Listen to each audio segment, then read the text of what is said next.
할렐루야. 10월 5일 화요일 새벽 예배에 참여하시는 여러분을 주님의 이름으로 축복합니다. 오늘 하나님의 말씀은 욥기 3장 1절로부터 10절까지 말씀 되겠습니다. 우리 하나님의 말씀을 찾으셨으면 함께 봉독하도록 하겠습니다. 그 후에 욥이 입을 열어 자기의 생일을 저주하니라.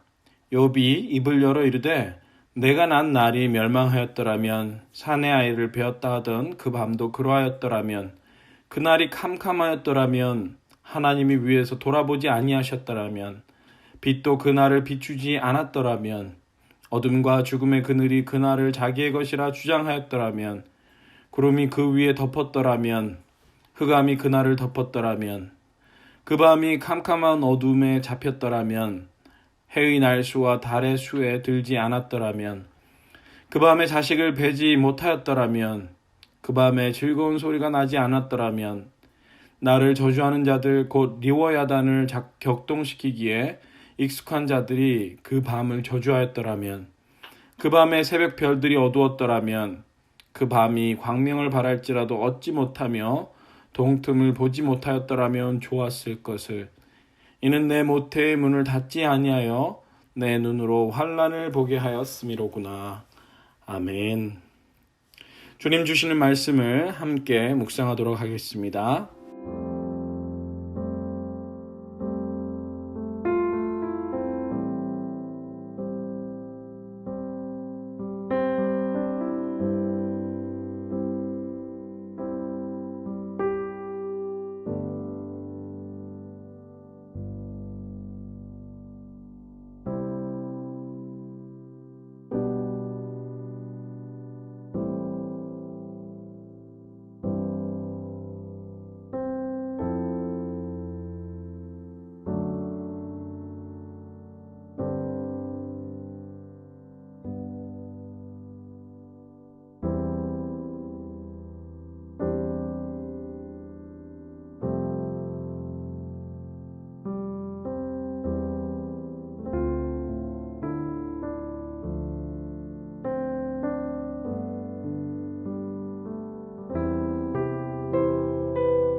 존귀하시고 거룩하신 하나님 아버지, 은혜를 감사합니다.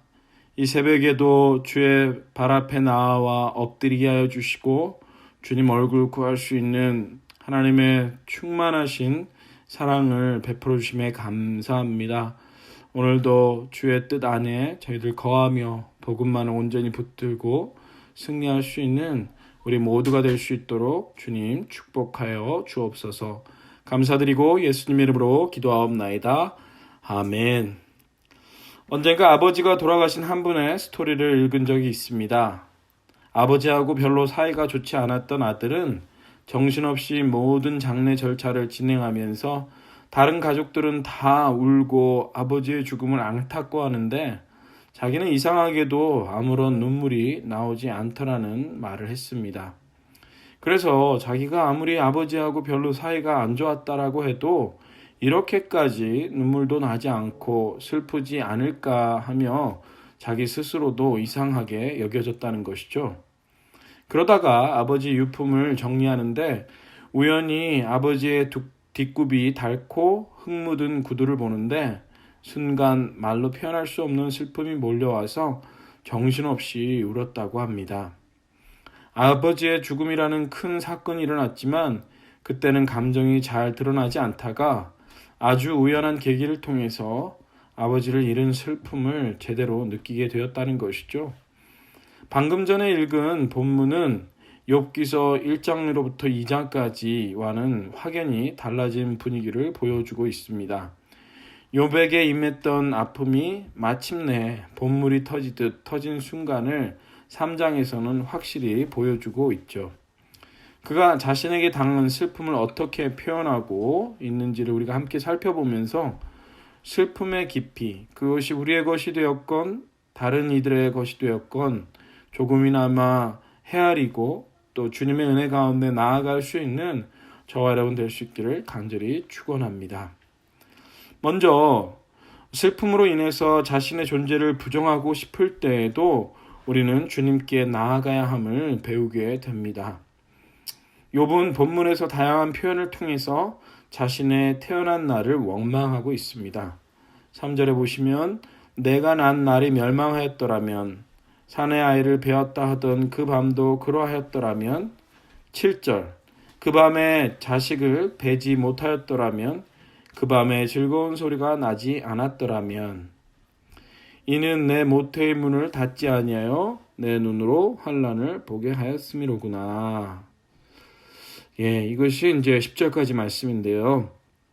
이 모두가 너무나 고통스러운 상황의 한가운데 있기에 차라리 애초부터 고통이 닥치지 않을 자신이라는 존재가 없었으면 좋았겠다라는 마음을 표현한 것입니다. 이것은 결코 신앙이 없거나 혹은 뭔가 잘못 정신을 가지고 있기 때문이 아니라 슬픔을 1차적으로 잘 아는 측면에서 대하는 자연스러운 고백이라고 할 수 있습니다. 고대 근동지방에서 남자아이의 출산은 그 가족뿐 아니라 마을 전체에 큰 경사가 되었습니다. 그래서 큰 소리로 즐겁게 떠드는데 그와 같은 일을 떠올리는 것만으로도 너무나 괴롭고 고통스럽기에 차라리 자신이 태어나지 않기를 바라고 있습니다. 예전에 보츠와나에서 사역하셨고 지금은 국제 사회복지 전문가로 활약하시는 김혜영 선교사님의 간증을 읽은 적이 있습니다. 그분의 인생 여정이 얼마나 참 기구했는지 그분의 소개에서 잘 요약되어 있습니다. 딸로 태어났다는 이유로 3일 만에 아버지에게 내던짐을 당함. 척추 손상으로 134cm밖에 자라지 못함. 정신질환을 앓는 어머니, 술로 연명하던 삶을 자살로 마감한 아버지. 겨우 초등학교 졸업, 눈만 뜨면 듣는 저주의 말. 이 모든 게 내 탓이야. 내가 태어나지만 않았더라도 라는 말을 들었던 김혜영 선교사님의 어린 시절. 그 삶의 고통이 너무나도 컸기에 자신의 존재를 부정하며 살았지만 그의 삶에 어느 날 놀라운 변화가 일어나게 됩니다. 13살 어린 나이에 가여운 소녀에게 예수님께서 찾아와 이렇게 말씀해 주셨답니다. 얘야, 나와 같이 살자. 이 한마디가 주님의 사랑의 손길을 붙잡게 하였고 비록 134cm의 작은 키이지만 오늘도 아프리카와 전 세계를 돌아다니면서 생명을 전하는 모습으로 서게 하셨습니다. 예수님은 그의 백성들에게 이렇게 말씀하십니다. 요한복음 10장 10절. 내가 온 것은 양으로 생명을 얻게 하고 더 풍성히 누리게 하려 하는 것이라. 네, 그렇습니다. 주님은 우리에게 영원한 생명을 허락하실 뿐 아니라 그 생명을 풍성히 얻도록 하시는 분이십니다. 혹여나 우리의 인생에 닥친 어려움으로 인해서 자신의 존재조차 부정하고 싶을 때 우리에게 찾아와 은혜를 베푸시며 같이 살기를 원하시는 그 주님을 바라보고 더욱 힘낼 수 있는 저와 여러분 될 수 있기를 간절히 축원합니다.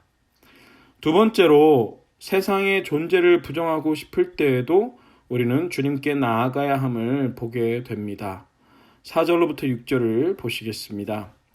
그날이 캄캄하였더라면 하나님이 위에서 돌아보지 않으셨더라면 빛도 그날을 비추지 않았더라면 어두움과 죽음의 그늘이 그날을 자기의 것이라 주장하였더라면 구름이 그 위에 덮었더라면 흑암이 그날을 덮었더라면 그 밤이 캄캄한 어둠에 잡혔더라면 해의 날수와 달의 수에 들지 않았더라면 이렇게 총 5번에 걸쳐서 어두움을 강조하고 있습니다.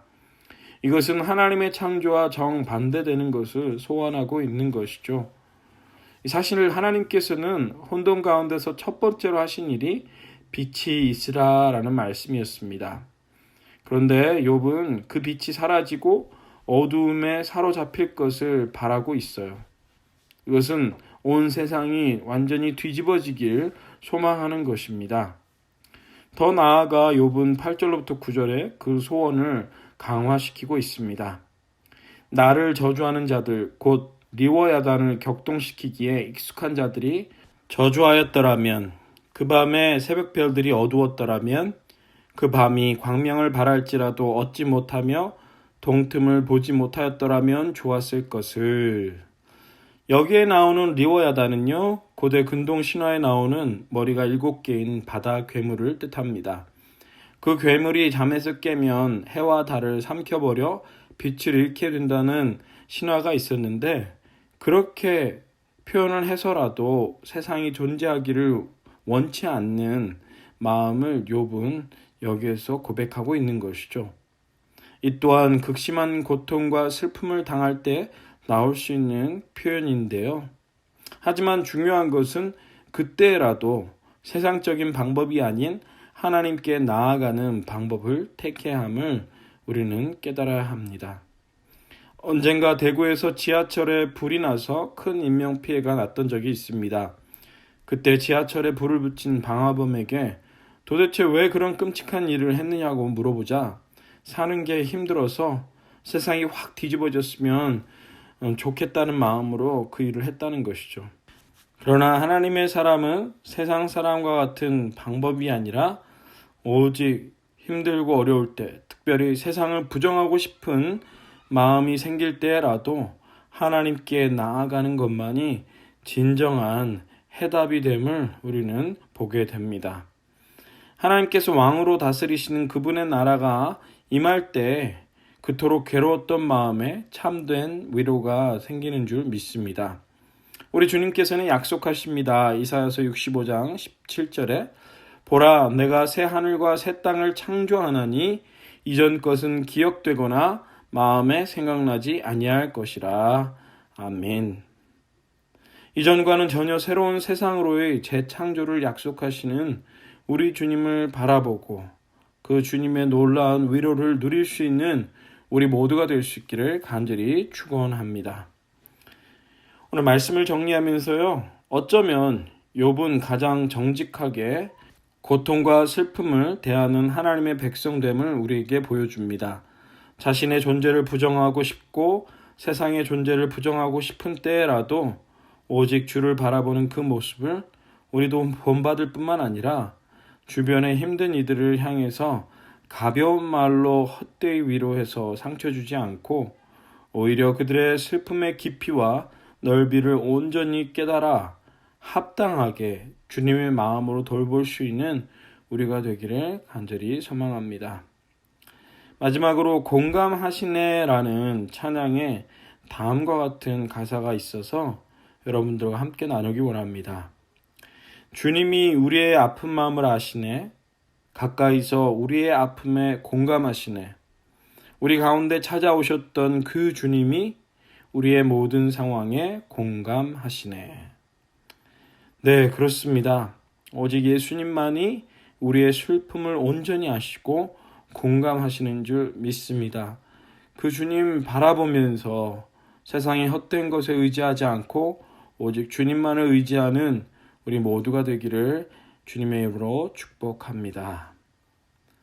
이 시간의 말씀을 기억하시면서 첫 번째로 함께 기도하기 원하는 것은요, 자신과 세상의 존재를 부정하고 싶은 어려울 때라도 오직 주님께만 나아갈 수 있는 하나님의 거룩한 백성들 되게 해달라고 함께 기도하겠습니다.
두 번째로 우리가 함께 기도하기 원하는 것은요, 우리 지난 주간 금요일부터 또한 주일까지 있었던 가을 부흥회를 통해서 하나님의 놀라운 은혜가 저희들 가운데 풍성하게 넘쳤는데요. 그것이 더욱더 복음의 길로 힘차게 나아가는 우리 한빛교회 성도들의 걸음이 될 수 있도록 해달라고 우리 같이 함께 합심하여 기도하시겠습니다.